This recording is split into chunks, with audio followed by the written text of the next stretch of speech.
Welcome to Lakshmi's ఇంటి వంటలు. మీకు మా వీడియోలు నచ్చినట్లయితే please do subscribe to my channel. ఈరోజు నేను మీకు మొక్కజొన్న గారెలు ఎలా తయారు చేయాలో నేర్పిస్తాను. దానికి కావలసినవి: మొక్కజొన్న గింజలు 1 కప్పు, ఉల్లిపాయ 1, గారెలు వేయించడానికి సరిపడా నూనె, కరివేపాకు కొద్దిగా, అల్లం వెల్లుల్లి పేస్ట్ 1 టేబుల్ స్పూను, కొత్తిమీర కొద్దిగా, పుదీనా కొద్దిగా, ఉప్పు 1/2 టేబుల్ స్పూను, పచ్చిమిరపకాయలు 3. మొక్కజొన్న గారెలు తయారు చేసుకోవడానికి ముందుగా ఇలా ఒలిచిపెట్టుకున్న గింజల్ని మిక్సీలో వేసుకొని రుబ్బుకోవాలి. మరీ మెత్తగా కాకుండా ఇలా కొంచెం కచ్చాపచ్చగా రుబ్బుకోవాలి. రుబ్బి ఉంచుకున్న మొక్కజొన్న పిండిని ఇలా ఒక గిన్నెలోకి తీసుకొని కొత్తిమీర, పుదీనా, సన్నగా తరిగినది, సన్నగా తరిగిన ఉల్లిపాయ ముక్కలు, అల్లం వెల్లుల్లి పేస్టు, ఉప్పు, పచ్చిమిరపకాయ ముక్కలు,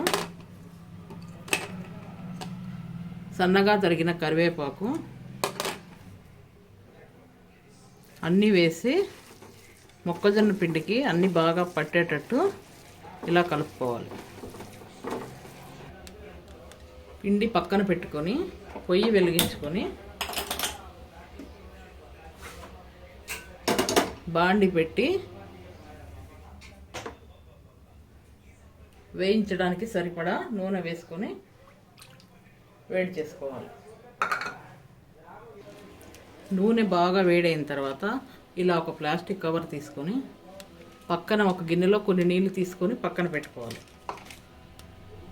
తరువాత తడి చేసుకుంటూ ఇలా ఒత్తుకొని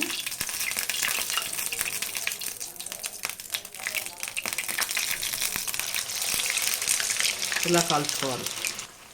గారె కాలేటప్పుడు మధ్య మధ్యలో ఇలా తిప్పుతూ ఉండాలి.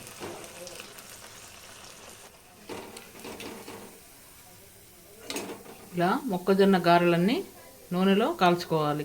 ఈ మొక్కజొన్న గారెలు ఈవినింగ్ స్నాక్స్గా చాలా బాగుంటాయి.